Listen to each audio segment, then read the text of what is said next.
위스키 열풍을 거치며 국내 주류 시장은 젊은 소비자 중심으로 재편됐다는 평가를 받습니다. 원하는 제품을 구하려는 소비자들의 오픈런과 시장의 주도권을 잡기 위한 마케팅 전쟁까지 그 열기가 정말 뜨거웠고요. 주류 문화까지 폭넓게 변화한 시점인데요. 올해는 이 같은 트렌드가 급변하며 벌써 다음 타자로 새로운 주종이 떠오르고 있다고 합니다. 이수현 기자와 자세한 이야기 나눠보겠습니다. 어서 오세요. 요즘에는 와인이나 위스키를 일상에서 보기가 정말 쉬워졌는데요. 술을 마시는 문화 자체가 바뀐 것 같은데 업계에는 어떤 변화가 있습니까? 네, 와인과 위스키 등 수입 주류가 국내 주류 시장에서 차지하는 비중은 지난 10년 새 2배로 늘었다고 합니다. 주변을 봐도 집에서 와인을 마시거나 좋아하는 위스키를 사들이는 모습이 유별난 취미가 아니라 상당히 보편적인 모습으로 자리 잡았는데요. 전 세계적으로도 코로나 시기를 주류 문화의 변곡점으로 보고 있습니다. 국내에서는 코로나 시기를 거치면서 집에서 술을 마시는 홈술 문화로 와인 열풍이 먼저 일었고 이후에는 젊은 소비자층을 중심으로 고가의 위스키를 오픈런까지 해서 사재기를 하는 위스키 열풍이 곧바로 이어졌습니다. 자신의 취향에 맞는 술을 찾는 젊은 소비자들을 위해 점차 제품군이 다양해지고 있는데요. 주류 회사들은 적극적으로 팝업 스토어를 열며 젊은 소비자들과의 접점을 늘려가고 있습니다. 현장에서 만난 소비자 인터뷰 함께 보시겠습니다. 아무래도 한국에서 따로 매장이 있다거나 그런 거 아니다 보니까 사실 맛보기 힘든 맛을 이렇게 잘 알릴 수 있고 먹을 수 좋은 것 같아요. 이렇게 와인과 위스키 열풍은 국내 유통시장에서도 크게 주목하고 있는 트렌드였는데 이어서 데킬라 붐이 예상된다는 분석도 있습니다. 국내 주류 회사들은 이에 대해서 어떻게 대응을 하고 있습니까? 네, 제가 다녀온 건 한 데킬라 브랜드의 팝업 스토어였는데요.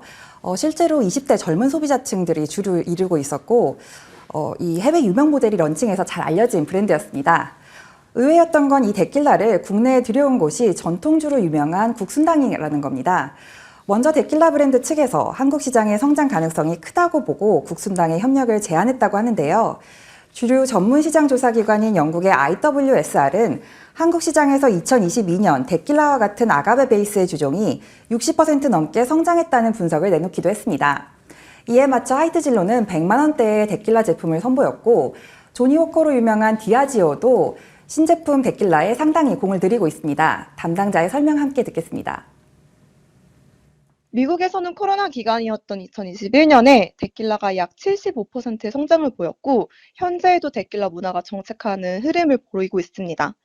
한국 시장에서 역시 데킬라는 높은 성장률을 보여주고 있어 다양한 주류 회사에서 정말로 다양한 데킬라 브랜드를 런칭하고 있어요. 그래서 디아지오 역시 작년 프리미엄 데킬라 도놀리오 1941을 런칭해서 계속해서 다양한 마케팅 활동과 투자를 이어나갈 예정입니다.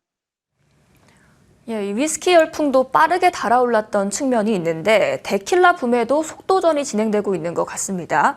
이렇게 새로운 주종에 주류 회사들이 계속해서 투자하고 있는 배경이 무엇인가요?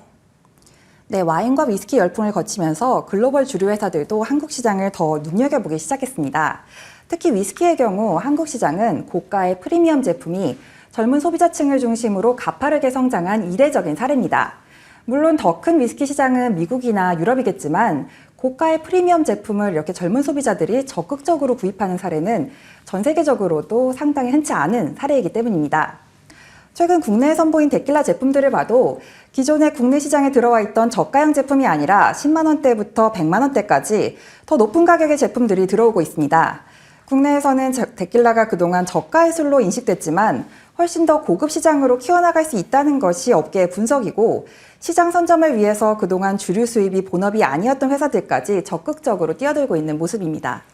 이렇게 신제품을 출시를 하면 새로운 수익원이 될 수도 있기는 하지만 마케팅 비용과 같은 부담이 될 수도 있는데요. 점차 트렌드의 변화 주기가 빨라지고 또 신제품을 내놓는 주기가 짧아지고 있는데 그런 만큼 경쟁이 더 심화되고 있을 것 같습니다. 네, 맞습니다. 최근 추세를 보시면 지난 코로나 시기를 거치면서 2022년 주류 출고 금액이 전년보다 10% 넘게 늘어났는데 이는 프리미엄 주류를 중심으로 국내 소비자들이 주류의 더 큰 단위의 소비를 하고 있기 때문인 것으로 분석되고 있습니다. 이 과정에서 신제품과 새로운 주종으로의 진입을 통해 점유율 변동을 노리는 기업들도 늘고 있고 활발하게 활동하는 신생업체들도 늘어나고 있습니다. 소비자들은 계속 새로운 제품, 새로운 주종을 찾아서 움직이고 있고 이런 상황에서 하나의 대대적인 신제품으로 시장을 평정하는 식의 전개는 힘들다는 것이 업계의 중론입니다. 과거에는 애호가들만 마시는 술이었다면 이제는 훨씬 대중적으로 다양한 수입 주류를 찾고 있기 때문인데요. 애주가의 정의도 바뀌고 술을 사랑하는 방식도 바뀌고 있는 시점으로 보여집니다. 예, 이 소비자들의 눈높이와 입맛이 한층 더 깐깐해졌는데 주류 회사들의 각 전략을 지켜봐야겠습니다. 오늘 말씀 잘 들었습니다.